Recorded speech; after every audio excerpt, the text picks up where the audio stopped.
Hey guys, how's it going? Getting things started here. Oh, why my legs aren't turning over on the trainer. Trainer's in a weird mode right now until I get Swift started.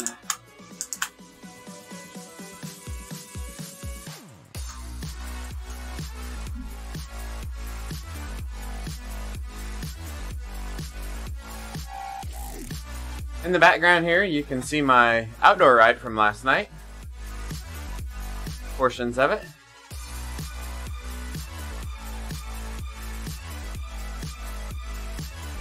And now we've got Swift going here, so we're going to get that going now.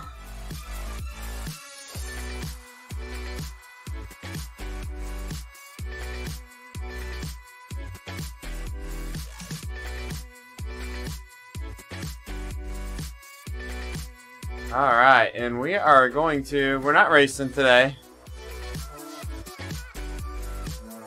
It was a really busy day yesterday, and I'm pretty sore, so we're just chilling, and we're going to watch the SZR race.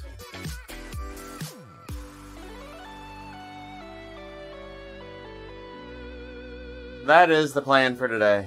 SZR race watching, and chill riding.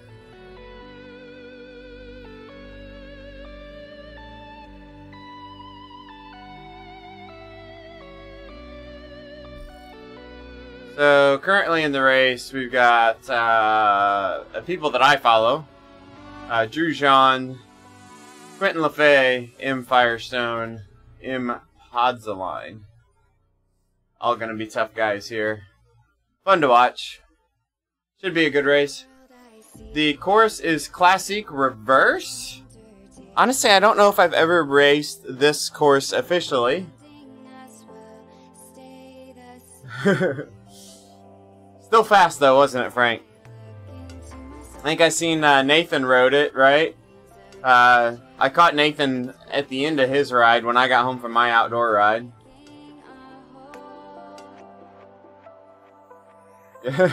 Yeah.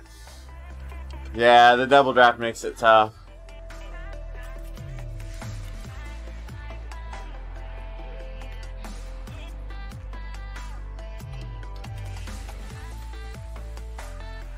Yeah, he's getting back in form pretty quickly. He's got a lot of base in his body, even though he hasn't been racing a lot here lately. So, he bounces back up to form pretty quickly. Johan's in here racing too. So we're just going to tag along and watch the SZR race here. SZR Spring Race Series. Let's see if we've got any series info on them.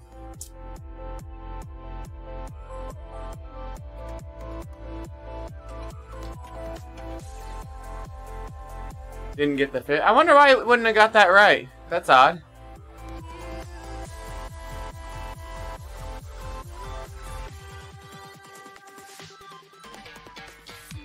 I'm not seeing any info on this race series out there right now, so maybe it hasn't officially started yet? We got our timing back down now. My North America time zone lines up a little better with the Europe as far as my lunchtime riding and what we can ride here, so. Hey Pimp, what's up?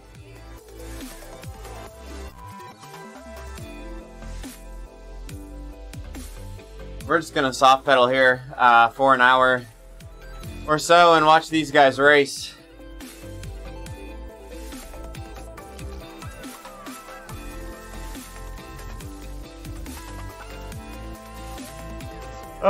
Riders that I see in here that I follow. Firestone, Drew Jean, LaFay, Podzaline. We just switched over to Drew Jean's view here. So now when they take off, we'll be on Mathieu right out of the gate. Looks like we got 45 riders in the pin here. Nice, that's a big sprint. Nice job, Frank. We've got 45 in the A pin, it looks like. I think we're going to have, 100 to 150. Probably 150 or plus in the race. I did look, all pins start at the same time. So at the end of this 25-26 seconds here, there will be big numbers coming out here as far as guys on the road in this race. So that'll be good. Yeah, that sprint thing is often a gift. Yeah.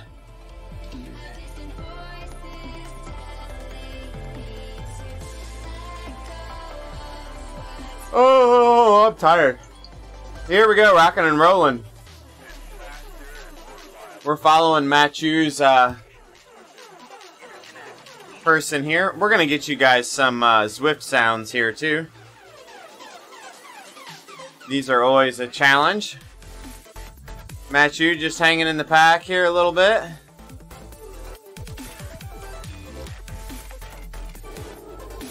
Okay, you should have Zwift sounds in stream now.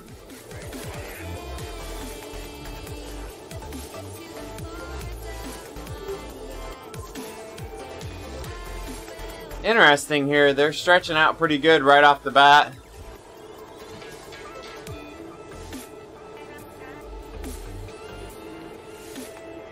Matthews at the back, go 2/3 of this pack.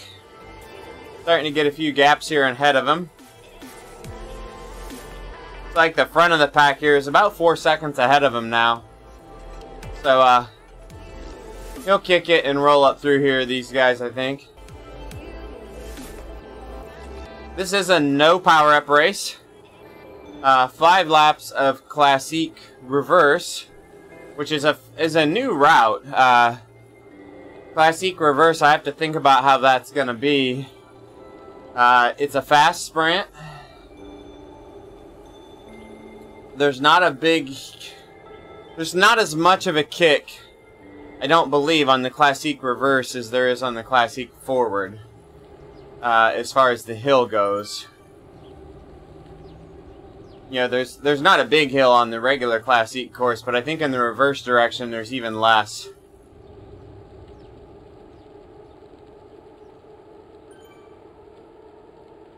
Matthew is just hanging. He's dangling dangerously here. This is dangerous here where he's at. I don't believe it's double draft. Let me check that real quick. Double draft, he'd be in a real dangerous spot right now if somebody let a gap open.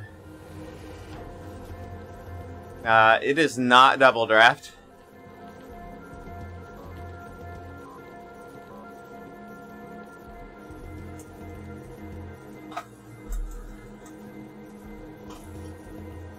You see here, though, he's having to fight across these gaps.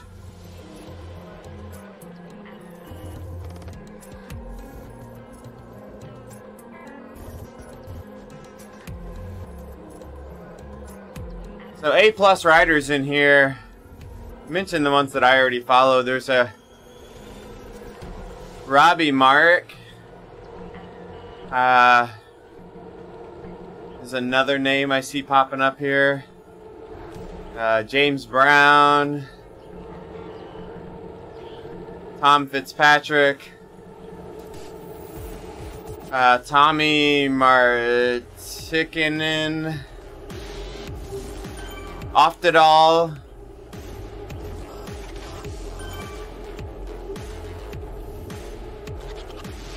got some guys at the front here holding 5-0 pretty consistently at the front. Let's slide near the front here and see if we can see a little more of what's going on right up at the head of the pack.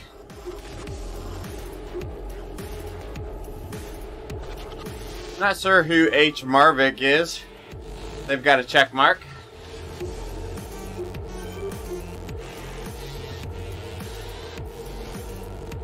And we have attack here by Mr. Barefoot. Or Barfoot. Is it Barfoot?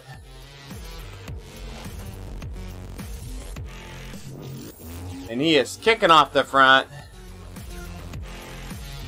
Over 500 watt kick. And now trying to settle in the 400s. No one responded to him yet. He's got a 3-second gap. We're coming up on the right-hand bend going up into Trafalgar Square. Here we got Podzoline doing the work at the front, pulling it back. He's pulling the whole crew back with him. He's not coming across the gap. He's closing the gap for the pack. He's going to basically catch the front here, and I think it's a good push. It's actually extending this hill is what this is going to do. This is extending the kick into the Trafalgar Square here. And we're going to stay on Mr. Pods here, looking over his shoulder. And he's keeping it going on the front. This will spread it out, I think.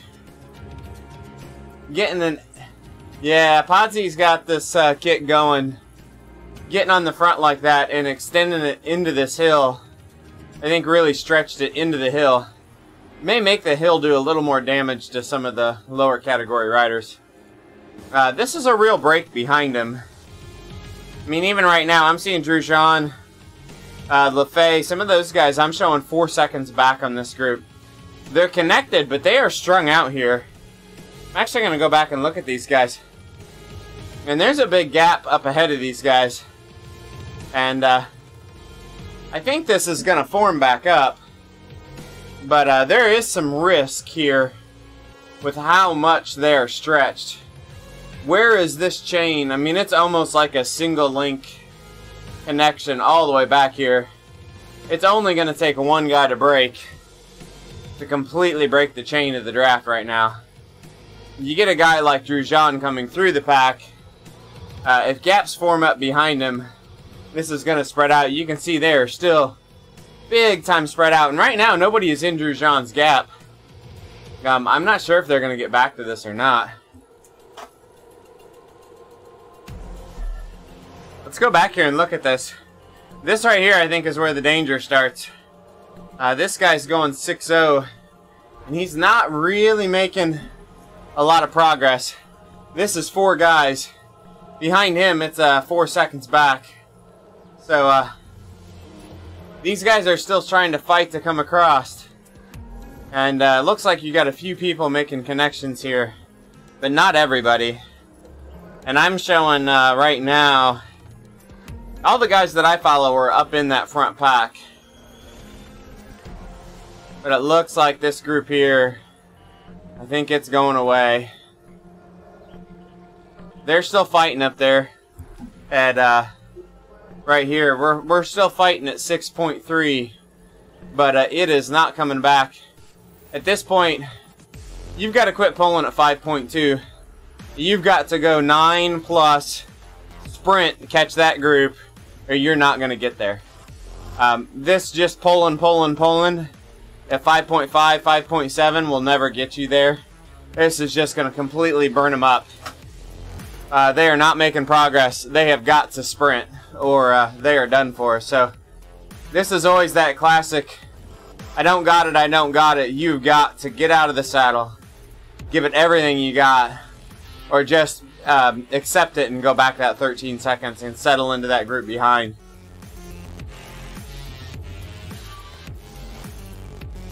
Yeah, these guys are just, they're going nowhere. They're not losing ground, but they are not gaining ground. And all they're doing is just burying themselves deeper and deeper in a hole.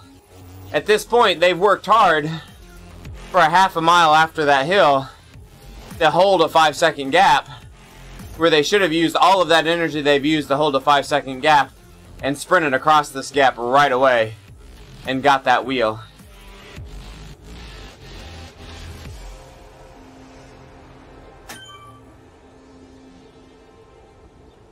They're fighting back. They may still get it. But man, they have went super deep on this chase where it should have been a sprint across.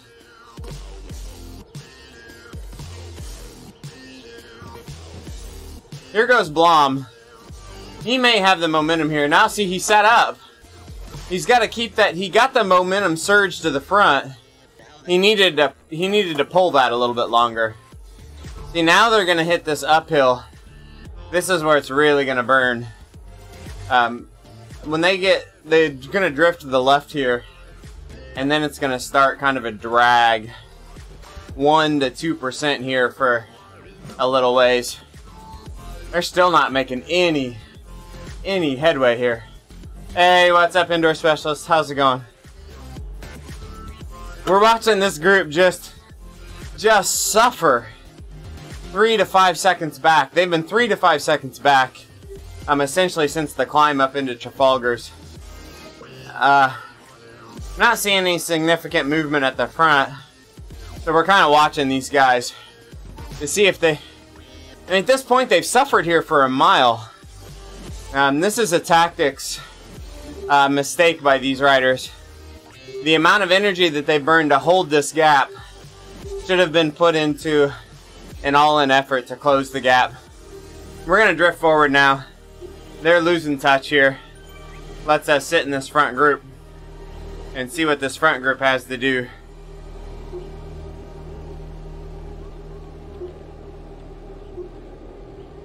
Is there anybody at the front really working hard? Of course, Pods is. He's always willing to go to the front and work. Of course, we got our stream buddy Johan here. Go, Johan. Riding in the race. This shares a name with the team that he's on. Indoor Specialists in Dirt are yes and no, right? He can kind of spell that out a little bit more, but basically Dirt is their team, or their almost their group, their club. Indoor Specialist is their elite level riders. Not a lot, Weebles. I did get outside last night. We did 50 miles We did 50 miles outside last night. It was pretty nice. That's probably only the 3rd ride outside since the weather's gotten warm here, so.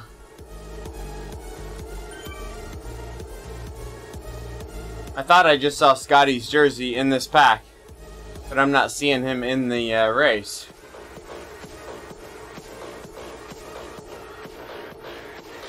I think the Indoor Specialist group within Dirt is basically A+ level riders within the Dirt team. Is my observation. Last night was actually a pretty hard ride. I went out with a buddy, and he was basically like, yeah, you bring the cross bike, I'll bring the road bike. You can drag my sorry butt around. And that's what I did. So, it wasn't crazy hard, but I think we averaged over 250 watts for 50 miles. So, we were getting on with it. It was pretty windy. My average speed kind of sucked because of the wind. We pushed really hard. We basically pushed hard into the headwinds, and then really fought that headwind for a long time. And then by the time we turned around into the tailwind, we had lost a lot of the wind. So it yeah, once we kind of got to the tailwind portion, we still had a significant tailwind, but not to the extent that we had a headwind.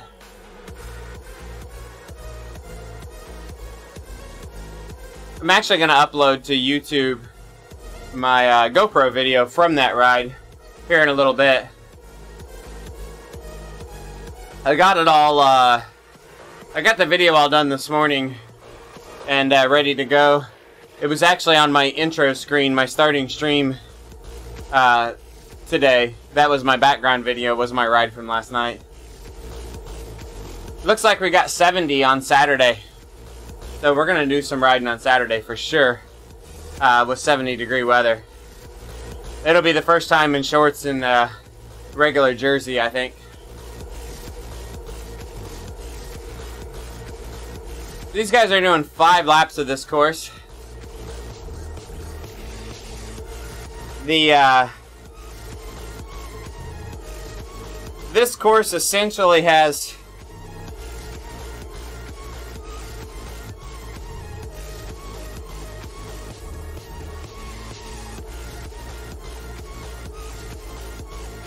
Yeah, that'll be fun. Weevils, that'll be fun.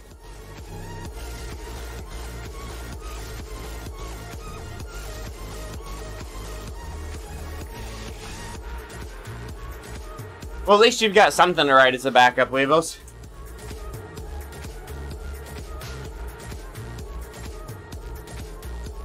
So I think on this course, you essentially have two moments on this course that are more than just flat riding. Right where you come through the banner. Aha. Yeah, Weebles. What you gotta do is if you gotta get it lined up, you get it lined up in just like one gear, even if you gotta manually tweak some things. You get it lined up in one gear, right, and you set up erg mode.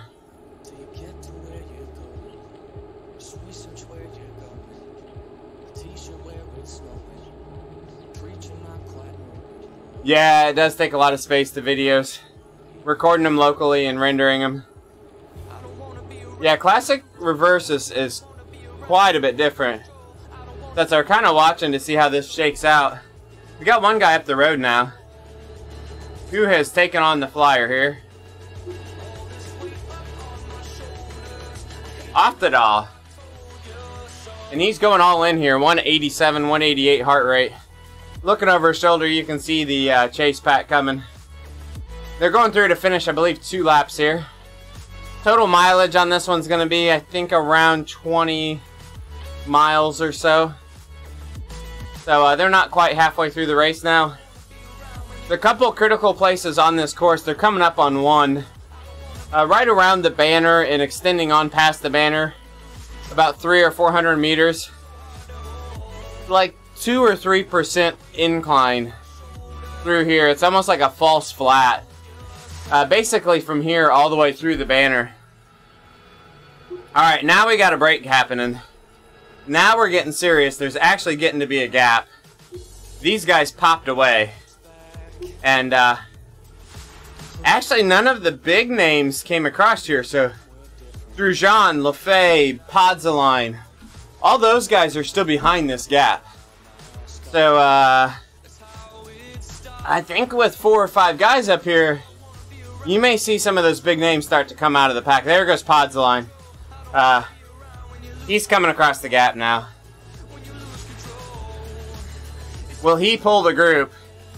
And he's on this uphill. This is that draggy uphill. And he's getting across here. Johan's following him. Good move by Johan here. But they're really hurting the pack now.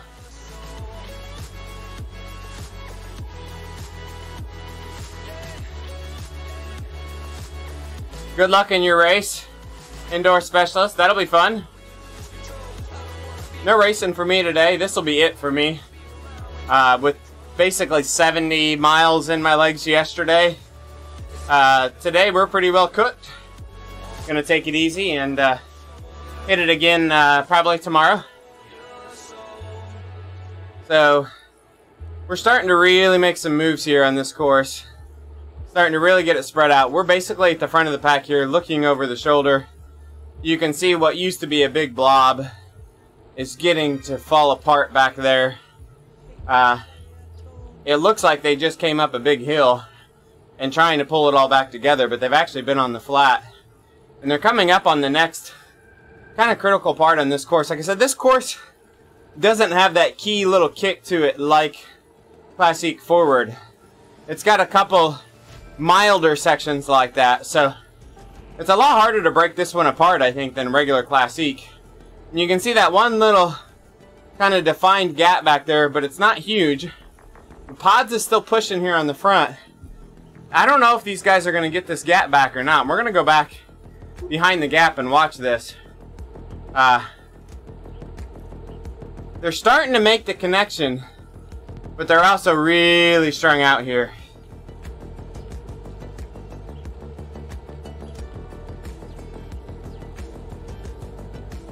Trying to look to see how this is laid out here.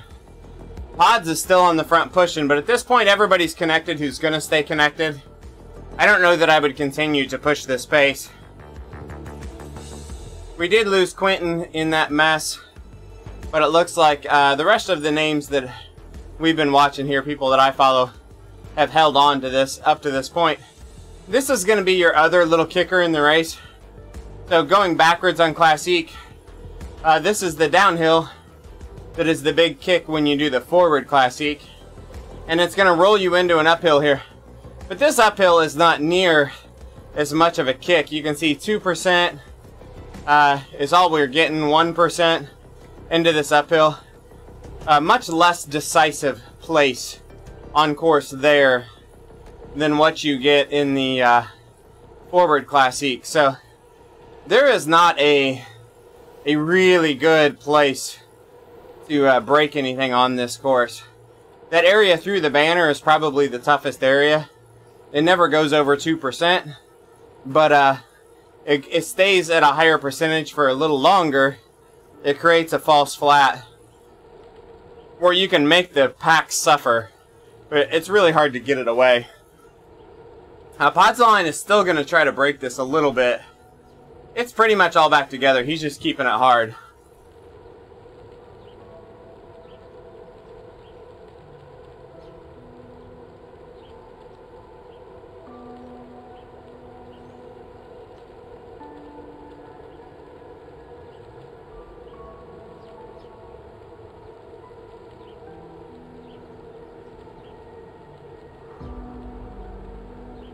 Weebles, I would look into, if you're going to get another bike, get something like a cheaper cyclocross bike, something that'll do a little more than just more road riding. You can still get a relaxed geometry like gravel or CX bike, more of an endurance geometry, more of a gravel style bike, maybe, and put road tires on it. And you can still ride it on the road as a super comfy road or endurance style bike, but it gives you the option to put a bigger tire on it and go out on the road with it. So, I wouldn't buy a second skinny tire bike. I would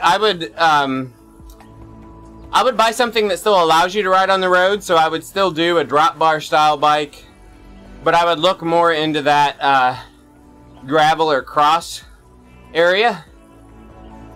If you want comfort, probably more the gravel area than the pure cyclocross bike area.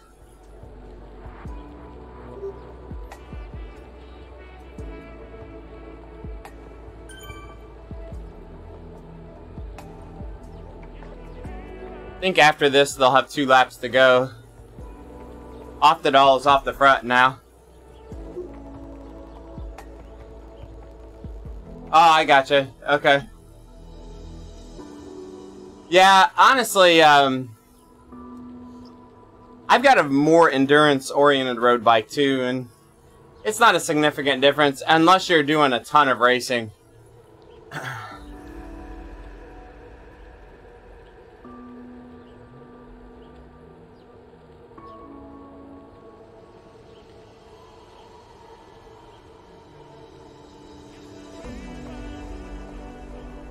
I'm really fond of my do-it-all kind of cyclocross in a gravel rig. I can throw road tires on it. I can ride it on the road.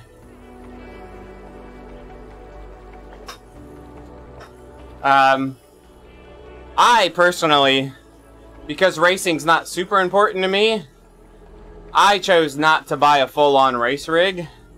I race on an endurance, more of an endurance style road bike. It's carbon fiber.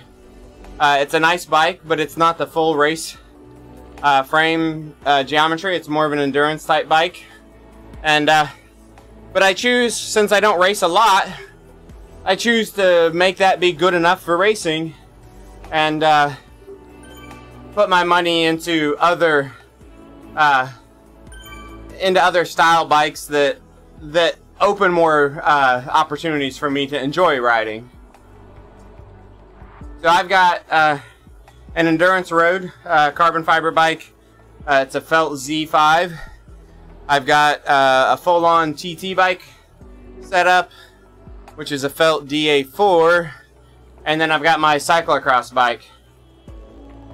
My cyclocross bike is a Oh, an 8 or 9 year old Redline aluminum cyclocross bike that I've swapped forks and stuff on and got it set up a little more relaxed.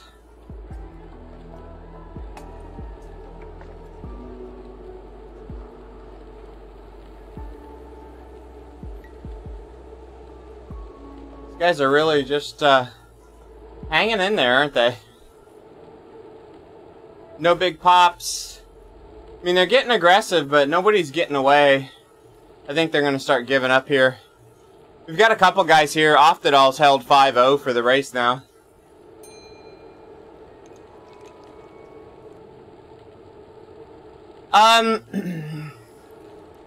It depends on what your passion is. I don't know any like of the new models. I don't know any of the new models offhand that are super nice. They all have gravel and cyclocross bikes, so a cyclocross bike will typically take up to about a 38 or 40 millimeter tire and be a little more aggressive racy style setup. And then if you go for the what they call all-road or endurance or gravel bikes, which I think the checkpoint is going to be a little more relaxed geometry. Take a little bigger tire. A lot of those will go up to a 45 millimeter tire, maybe a little bit bigger. Kona has some nice bikes. The Kona Sutra LTD is a good one. There's a lot of good bikes that I call more monster cross bikes that are between $1,000 and $2,000 that are usually aluminum or steel and will take up to usually like a 2-inch tire. So they'll take big tires, but they're still a drop bar road bike. Kona Sutra is one of them. Surly has a few of them. If you want to go a little more traditional, old school, I mean, the Surly Crosscheck is a good cyclocross bike. It's more of a traditional style. Surly makes, I think, trying to think what the other one is. They make a few bikes in that similar setup. Yeah, if you're going to get into bike packing, you need to be looking at those Konas. I think Rocky Mountain has a nice one. Surly. You want something that's got rack eyelets. Yeah, you want to look into something that's got eyelets on the fork to mount things on the front. I really like the Kona Sutra LTD. So it'll, I think it comes with a 29-inch or a 700 tire, disc brakes. It'll go up to like a 700, a 2-inch tire. So it'll do a small mountain bike tire, but it'll also do a 650 3-inch tire. So you can go, you could put a 650 3-inch tire on it and go ride some, calmer mountain bike trails even with it.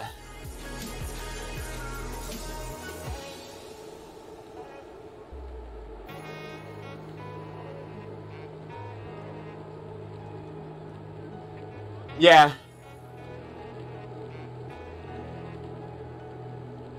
The one I was talking about was, I believe I'll type it in here. It's the, and I know this just because a friend of mine has one, that is a really good all-rounder.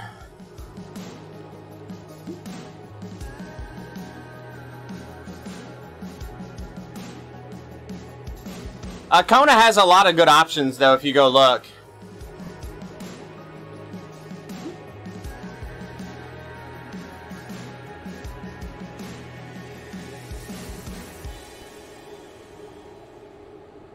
Hey, Watts Swift, it's going good, man. Thanks. We're just watching the race here, pedaling along.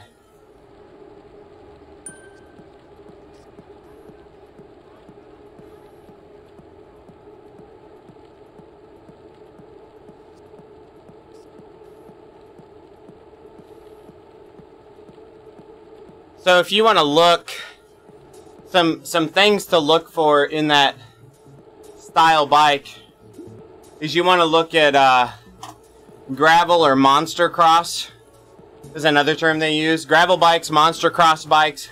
You want to look for something in that genre that has probably an aluminum or steel fork, or some carbon forks have eyelets for racks. But preferably up at least to a 45mm tire. I like Pods here. I think Pod's a lean. He's been super aggressive, so he might be burning himself up. But I like Pods here. And he's going after it. This is the tough section again. But I would go for something that'll take at least a 45mm tire. If I was going to buy new right now, I would... I just changed tires to... both of the tires on my bike right now are made by WTB. I have WTB Resolute, and what's the other one I've got?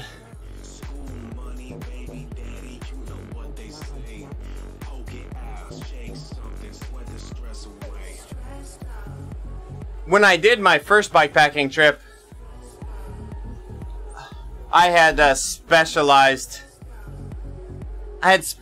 triggers on it to begin with, but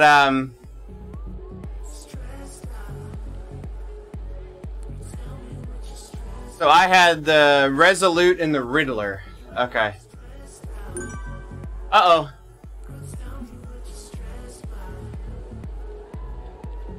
Resolute and Riddler is what's on my bike right now. The reason I have two different tires is the Resolute is a 45mm tire and the Riddler is a 42mm tire. The back of my bike will not fit a 45. I'm squeezing a 42 onto the back. But a 45 on my new fork still has room for fenders and everything. So I went a little bigger on the front because I've got a little more room.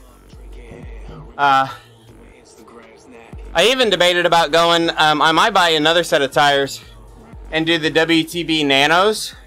And they make a 2-inch mountain bike Nano and a 40mm cyclocross Nano. Same tread pattern. So I could put a 2-inch on the front and a 40 on the back. And that's a little more aggressive tread that I could do a little bit of single track riding with. Last night was my maiden voyage on that tire setup. It rolled out really well. Performed really well. Well, it depends on what kind of bikepacking you're doing. We were focused on staying off pavement as much as possible. So gravel roads, stuff like that. Yeah, so we went bigger, comfy for the weight. Now when I actually did the bikepacking, I had 38s on. But I went bigger. The guys I was with both had 42s. This pack really dwindled down. I think they're coming into the last lap now. If you're doing bikepacking primarily on the road, I think a lot of guys would run like lower 30s. Yeah. So if you're staying pavement, I think a lot of guys would run like mid 30mm tires, something like a Schwabel, was it Durano maybe? It's really it's a tire intended to be primarily road ridden, but it's got a little bit of tread to it, and it's a really durable tire. So that's a popular one for some primarily road but mixed surface. You know, you got to hit a limestone trail. You got to do a little bit of gravel, but you're not going to be primarily gravel on one like that.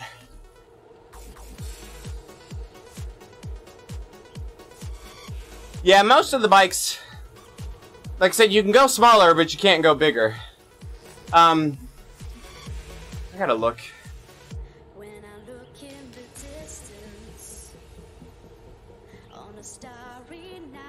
I think it's Schwabel Durano.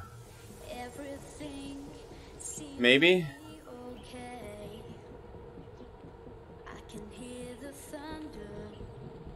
Yeah. Maybe the Marathon Plus might be a good one. The Schwabel Marathon Plus tires. And the Durano may not be the one I was thinking of.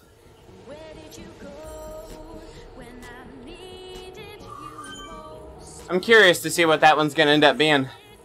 I want SRAM to come out with a good, affordable 11-speed electric.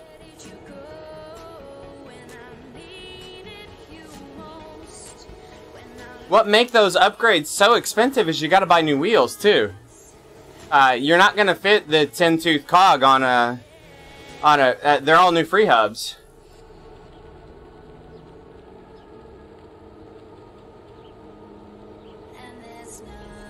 Oh yeah, for sure, Weevils, for sure.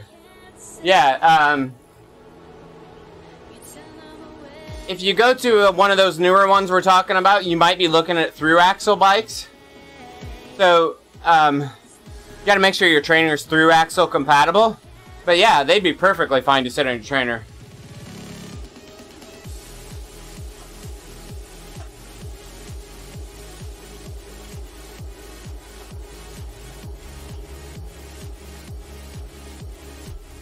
This guy's going way too early.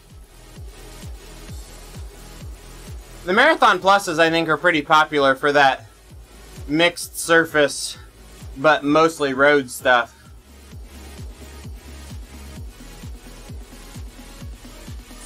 As soon as this race is over, I'll be finishing up, but I'll grab my camera and show you guys what the cross bike looks like now.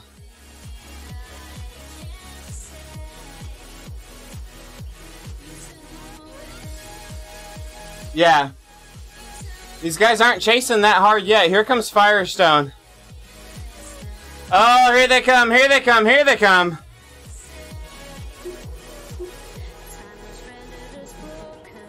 I'm trusting Podsaline here. We're going to watch him to the end.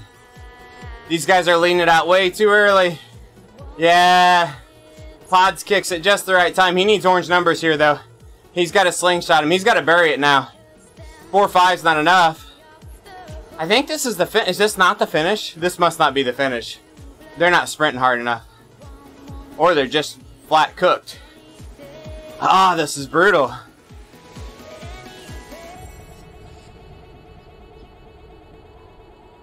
This must not be it. They must have one more. They got one more. Woo!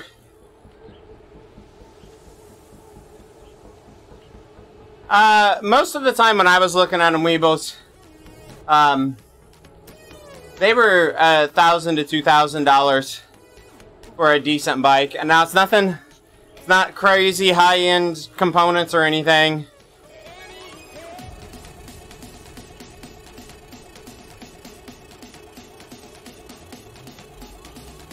Wow, these guys are just kicking.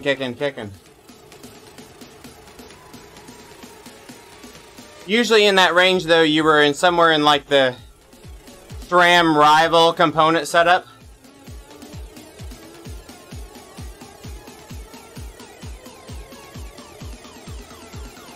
I've never had a problem like that.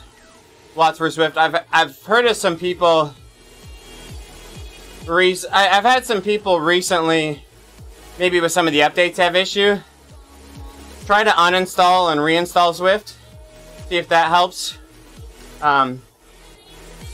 That's where I would start.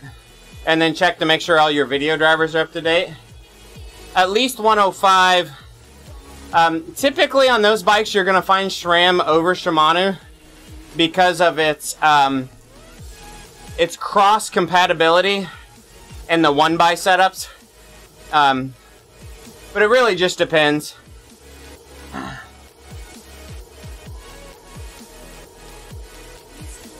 I've never had any SRAM road stuff of my own, but I wouldn't be opposed to it. It's a little different shifting wise, the double tap style setup. So, but I've ridden it briefly, and it would be simple to get adjusted to. like what I have is 10-speed Shimano on my cross bike. Yeah, Rival's going to be your... Rival's like your second tier. Force. So it's like Red and Dura Ace are at the top. Ultegra and Force are second tier. And then Rival and 105 are your third tier. There's a little debate about where they slot in with one another. And then Apex and what would it be, Tiagra or Sora are at the bottom. The Rival stuff is good.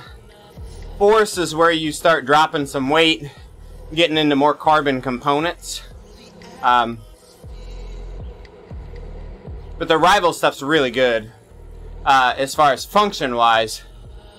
You really get a little bit better weight stuff when you go to Force components.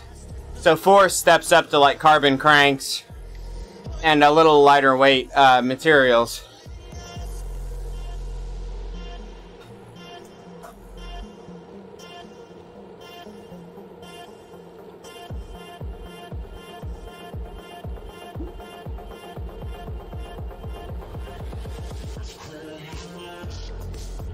I do have a lot of SRAM cranksets. I run a SRAM Force crankset on my road bike. I've got a Rival crankset.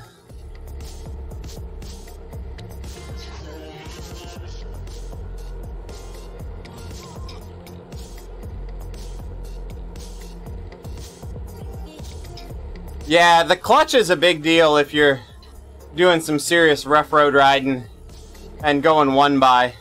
SRAM's got some really good one by setups, and especially with the clutch rear derailleur, which the clutch keeps the chain from bouncing around a bunch, keeps you from dropping chains as easily on the rough stuff. What I'm running is a 105 10-speed setup on my cyclocross bike, but I have a Shimano XT rear derailleur.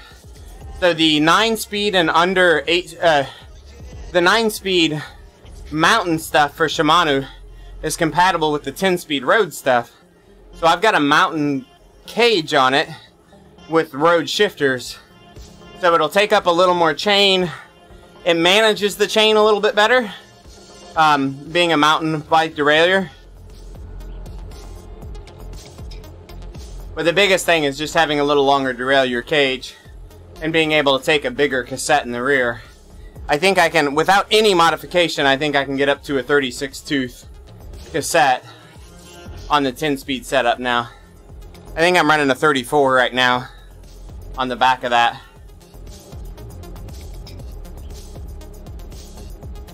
Okay, now they're coming to the finish. I thought they were sprinting last lap.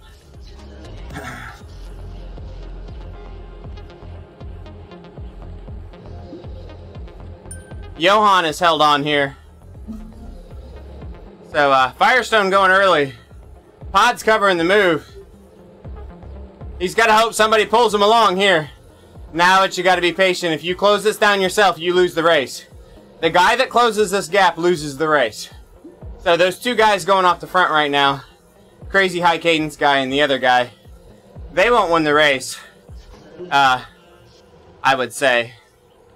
But they're going to get somebody else the race, potentially. Now, there's more of a gap here. We got 7 seconds now to Firestone. I'm not sure if anybody can close down that.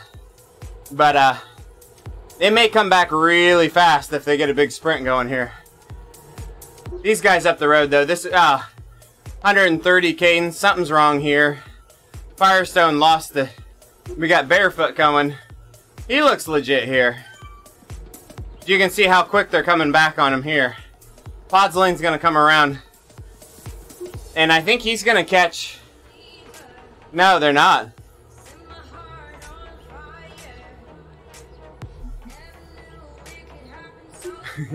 Yeah.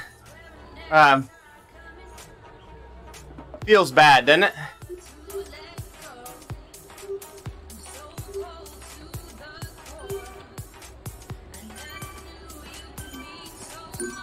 Good finish for these guys, though.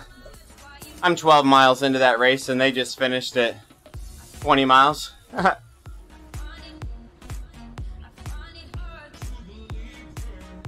Alright, so my cross bike.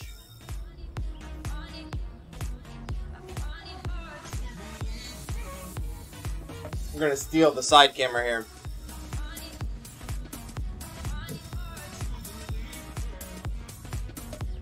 You can kind of see it across the room here. The room's a little bit of a mess.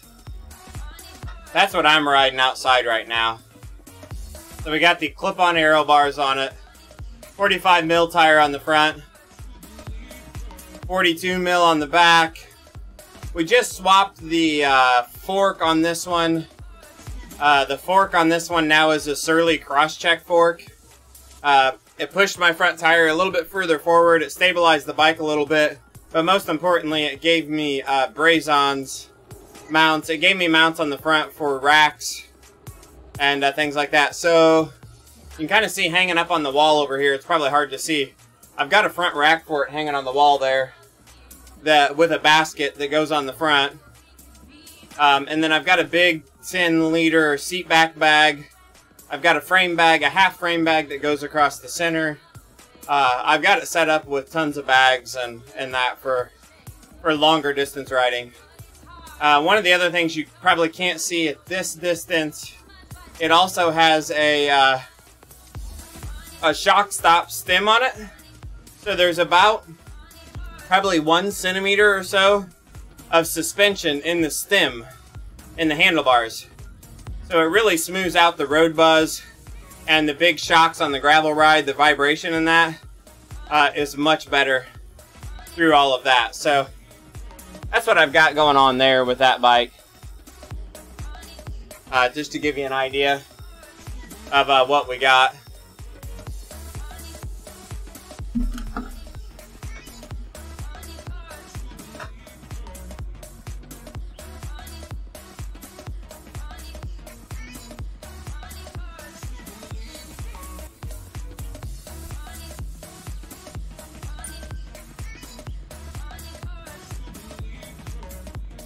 Thanks, Weebles. So that was a bike that I bought for $500 from a triathlon club buddy of mine. When I bought it, it had an older 105 setup on it. So I've changed the shifters to they're the most recent, or they're the most modern 105 10-speed shifters that were available. Obviously 105's gone to 11 speed now. But other than that, like, all my wheels that I use on it are old road bike wheels, because it's a rim brake bike. So I mean, it came as a full bike, but I've changed the front and rear derailleur and the shifters to 105. But I probably only have $200 in the components. I swapped to cranks that I had here. So when I bought the bike, the guy wanted the cranks, or no, he wanted the pedals. I'm sorry, he didn't want the cranks. But I swapped to I had extra SRAM cranks, because that's what my Stages power meter goes on. So I swapped to a set of cranks that I had on the shelf here. And then when I went to pedals for a power meter, I actually moved some carbon cranks over to that bike, because it is a BB30 bottom bracket. Nice job, Johan, by the way. I just saw that was you that commented. Nice race, buddy. So it's got a BB30 bottom bracket in it.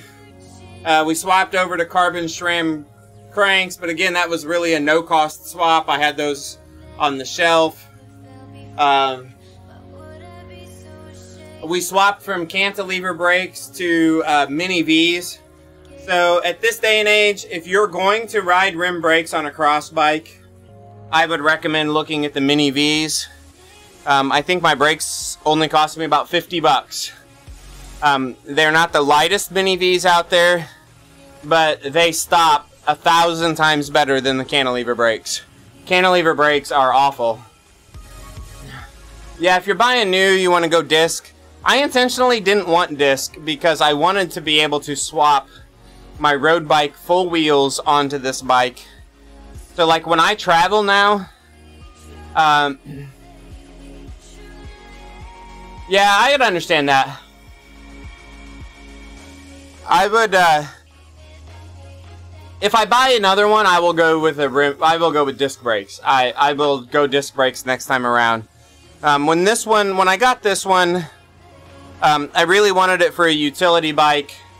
I can take it with me when I travel, and I can just grab my wheel set off my road bike, and I can go ride gravel when I travel, and then I can just swap over to skinny wheels and ride skinny wheels. I don't have to worry about having multiple disc sets, disc wheel sets. I don't have to worry about like running tubeless. I am running tubeless on it, so if I run tubeless, I can't swap tires easily if I only have one wheel set. You have to remember I live in Illinois, so I don't descend. I do wish I had disc when I go into out into the single track. That's actually why I went with the Mini V's, and I haven't rode them on the single track yet. But the cantilevers hurt my hands so bad when I would ride on single track because you're just squeezing the brakes so hard. I'm trying to think what else about that bike. I did just change the fork to that cross-check fork, which really stabilized the bike. All that, and and it's been a good budget bike for me. Like I said, the original bike was $500, and I put money into it, but you always do, right? I mean, I bought bigger tires, nicer tires, but I didn't buy anything major. The group set upgrade was really the only major purchase on it, which was really just a set of 105 shifters. I went to the mountain rear derailleur, but that was that was a $40 Amazon item. There was nothing high dollar put on it. The brakes were about $50. Probably bags and things like that is probably where I've got the most money in it. My frame bag was $90 or $100. The front rack was $100. The shock stop stem was $100, I think. The shock stop stem was wonderful. If you're just doing fun adventure riding, I would definitely recommend looking at those stems. I actually put that stem on my road bike last time I went to Bristol, and I really liked it on my road bike too. The only thing it's not good for is if you do like sprinting. Yeah.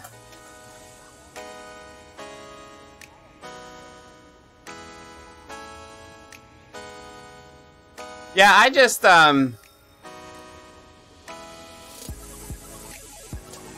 it gives you more options for rides, too. I mean, the gravel scene is really picking up.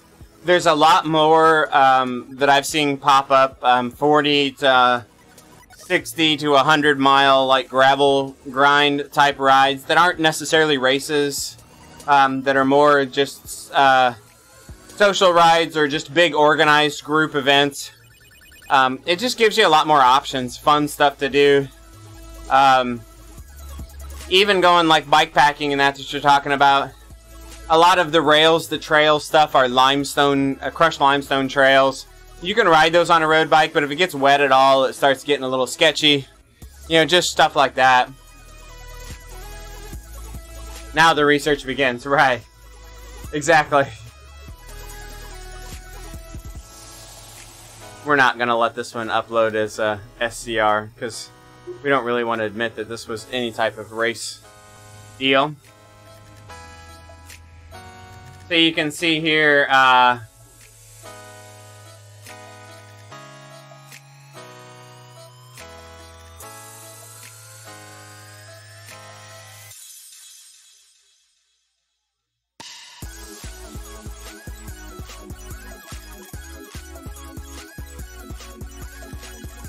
we're going to crop something out here.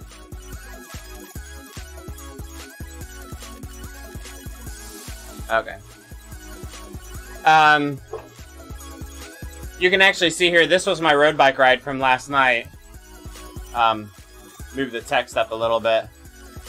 You can see heart rate on the bottom right. Power is on the bottom left, actually.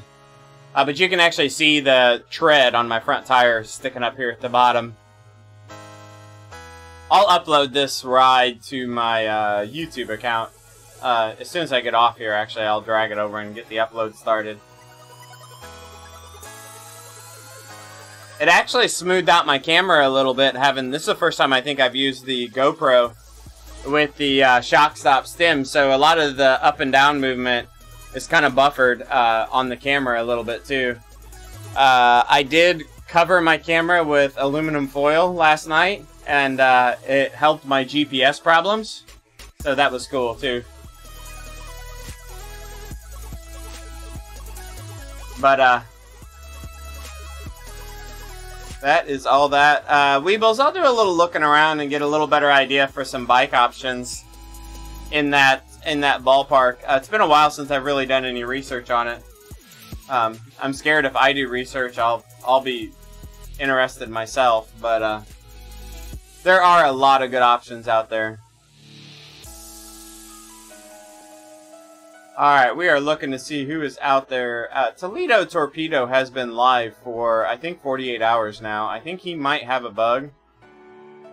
He might have forgot to stop his stream.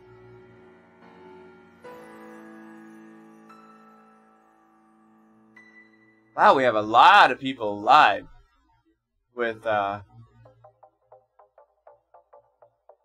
Swift right now. Woo, that's loud. Yikes.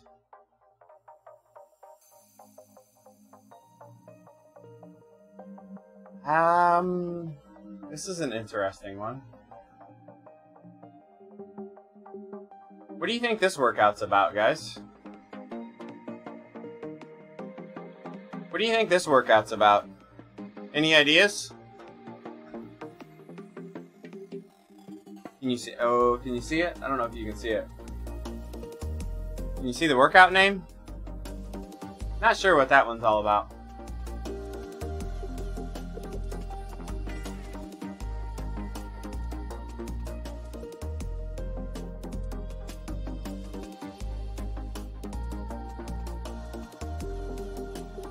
I don't know that I know any of these streamers.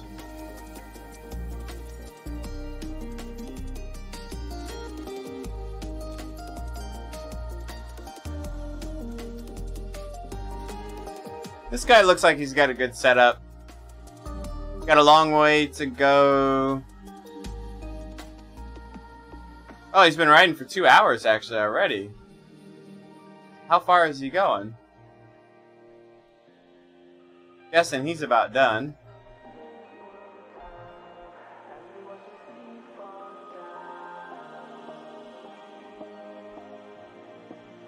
Oh, that one's done. Yeah, I saw that. I think we're gonna give him the raid because nobody else seems to have a camera going or anything like that. So we're gonna give him the raid, I think.